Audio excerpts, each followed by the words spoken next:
Bom dia, meu nome é Arthur Valdir Batista, eu sou residente do terceiro ano de Urologia do Hospital Federal da Lagoa, no Rio de Janeiro. E hoje eu vou discutir com vocês o artigo Método de ortopexia escrotal de Bianchi, uma técnica cirúrgica alternativa para testículos não descidos.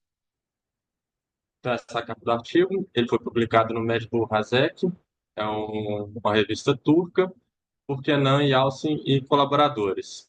Esse artigo ele é bem recente, foi recebido agora em junho de 2024 e 24 e aceito em dezembro do mesmo ano. Inicialmente, a criptorquidia é uma doença bastante prevalente em neonatos do sexo masculino. Naqueles pacientes nascidos a termo até um ano de idade, tem 1% e chega a 4,6% de incidência. E naqueles prematuros, essa incidência é ainda maior, chegando até um terço. Em 80% dos casos, esses testículos são palpáveis, sendo palpável no anel inguinal externo, no escroto superior ou até mesmo no canal inguinal. Então, a técnica atualmente utilizada é a ortopexia inguinal tradicional, onde são realizadas duas incisões, uma incisão inguinal, onde se faz a mobilização dos testículos, dos vasos espermáticos e ligadura da hérnia, quando essa está associada, e uma outra incisão escrotal para a fixação do testículo.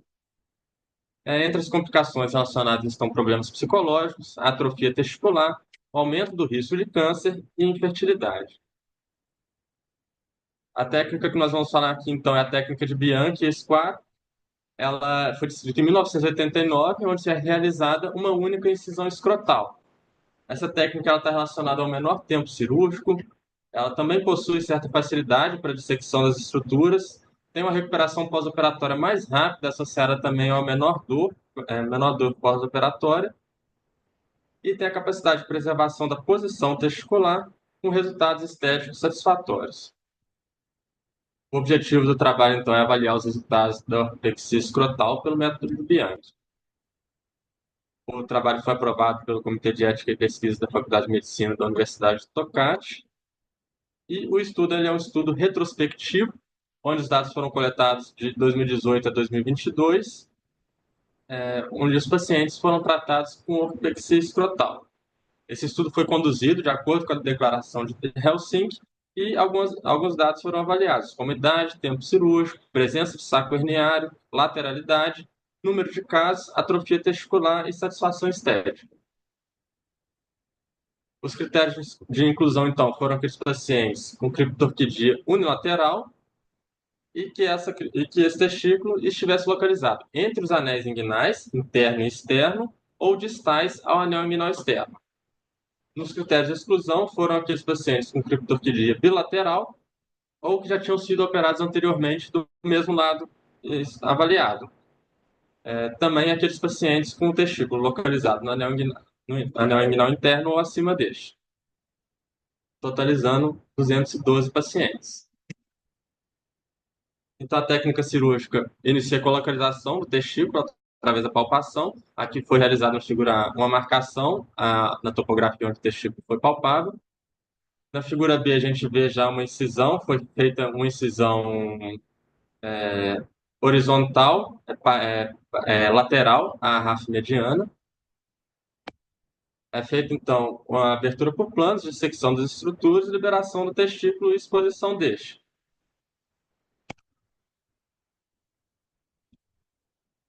Depois da exposição do testículo, então, é feita a dissecção das estruturas, liberação das fibras cremastéricas e, quando presente, realizada a ressecção e rafia do saco herniário, seguido pelo fechamento por planos. Esses pacientes, então, também é importante lembrar que esse testículo tem que ser fixado na bolsa testicular. Nesse procedimento, foi realizada essa fixação com fio absorvível, utilizado dois pontos, um medial e um lateral no testículo, fixando ele à bolsa testicular. Então, os pacientes foram acompanhados no próprio hospital até com a média de um dia pós-operatório, quando receberam alta, após uma reavaliação. O primeiro check-up foi realizado após uma semana da alta e os pacientes foram acompanhados após 1, 3 e 12 meses da cirurgia. Para análise estatística, foi utilizado o pacote estatístico MedCalc, O teste Kolmogorov foi utilizado para determinar se os grupos estavam em conformidade com a distribuição normal. Teste de Fisher para avaliação dos dados categóricos. E o nível de significância foi definido como P menor do que 0,05. Nos resultados, então, a gente vê que os pacientes tiveram uma idade média de 3,26 anos, variando aí de 1 a 8 anos. O tempo médio de cirurgia foi de 23,3 minutos e nenhuma complicação ou recorrência de longo prazo foi identificada. Nenhuma incisão na virilha foi realizada e o edema escrotal e infecção de ferida foram resolvidos com tratamento clínico. Naqueles pacientes que tiveram protrusões no pós-operatório, foram reoperados utilizando a mesma incisão. Então, nas complicações pós-operatórias e resultados estéticos, a gente vê que a hérnia foi identificada na maioria dos pacientes, 79% dos casos. Foi mais frequente a criptorquidia do lado direito, 52% contra 47%. A localização, a grande maioria estavam localizados distais ao anel inguinal externo, 70%. O edema escrotal foi identificado em menos de 4% dos pacientes, atrofia testicular em nenhum caso, infecção de ferida em menos de 3% dos casos, protrusão testicular em 1,4% dos casos, e a satisfação estética foi bastante evidente, representando 98%. Agora, em relação à lateralidade e às patologias, a gente vê que o saco herniário foi mais evidenciado nos pacientes com criptorquidia direita e a localização distal também foi mais comum à direita.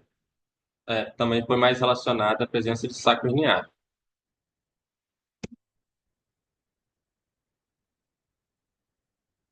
O tratamento precoce, então, ele pode evitar alguns problemas como degeneração testicular, presença futura de malignidade ou até alteração na fertilidade do paciente. O procedimento inguinal, ele é, na técnica mais utilizada até o momento, associada a uma segunda, deve ser sempre utilizada uma segunda incisão no escroto. Então, sempre que faz a técnica inguinal, depois tem que fazer uma nova abertura no escroto para fazer a fixação do testículo. E a distância entre o anel externo e o escroto é muito curta, facilitando o acesso por essa via. Entre as vantagens da cirurgia com incisão única escrotal, a gente tem um tempo cirúrgico menor, a menor incidência de dor pós-operatória, a presença de uma cicatriz única e pequena e o fato de ser uma cirurgia menos invasiva. Lembrando que a cirurgia só pode ser realizada naqueles pacientes onde o testículo está distal ao anel externo ou entre o anel externo e interno. Aqui comparando agora com outros dados da literatura, a gente vê um estudo que mostra que a dissecção do cremaster e do processo vaginalis permite um comprimento suficiente para os elementos do cordão espermático. Um outro estudo mostra que a cirurgia de Bianca oferece uma operação mais rápida e com melhores resultados estéticos. Redman fala que a falta do uso generalizado dessa técnica se deve principalmente à complexidade da ligadura do saco herniário, que também é necessária uma ligadura mais baixa, próxima ao anel externo, em relação à cirurgia inguinal, onde ela é feita próxima ao anel interno. E Parsons descreve que a incisão inguinal foi necessária no estudo dele quando o processo vaginal estava patente, isso é para a correção das hérnias, que ocorreu em 20% dos casos. Então, nesse estudo, comparando com a literatura, próximo a 80% dos pacientes tinham o saco herniário. Esses sacos herniários foram ligados através da própria incisão escrotal alta, e o sucesso desse procedimento para hérnias inguinais ainda não foi confirmado. Outros estudos relataram taxas de sucesso da cirurgia de Bianchi, todos maiores do que 90%, também referindo um tempo cirúrgico menor, de aproximadamente 20 minutos. Outros estudos também descreveram que uma baixa porcentagem dos pacientes necessitaram de uma nova incisão na virilha, de menos do que 4% dos casos. Então, o tempo e o sucesso cirúrgico foram compatíveis com a literatura global, o sucesso cirúrgico estando com 98% dos casos e a satisfação estética também com 98%. A localização dos testículos não afeta a taxa de sucesso, desde que ele esteja dentro da localização que eu falei anteriormente, e nenhuma conversão para incisão inguinal foi necessária nesse estudo. O estudo de Selim também fala da reascensão do testículo, que ocorre em até 3% dos casos, e onde a abordagem cirúrgica não foi um fator preditivo. Assim como na ZEN, também fala que o tipo de abordagem não teve diferença entre as complicações. Já o estudo de RU5 reforça que uma taxa de sucesso de 98%, com cerca de 4,7% de complicações. Por fim, o estudo de usuário também mostra que é uma técnica eficaz e confiável com uma baixa taxa de complicações. Nesse estudo, então, a reascensão foi de 1,4%, sendo considerado bem sucedido, de acordo com os outros dados da literatura, com a taxa de complicação geral de 7,6%, também bem próxima da literatura. Os resultados estéticos também foram satisfatórios, com a taxa de 98%.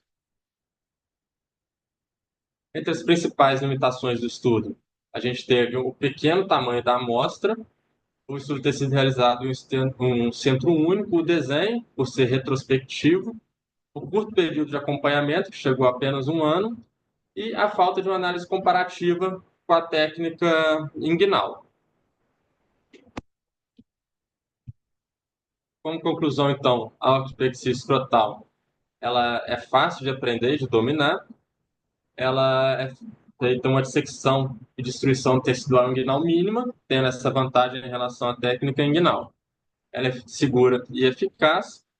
Ela pode ser realizada como uma alternativa à ortopedia inguinal naqueles pacientes que têm o testículo entre os anéis inguinais ou distais ao anel inguinal externo. E, porém, ainda mais estudos prospectivos, randomizados e controlados devem ser conduzidos para poder avaliar a eficácia da técnica em si.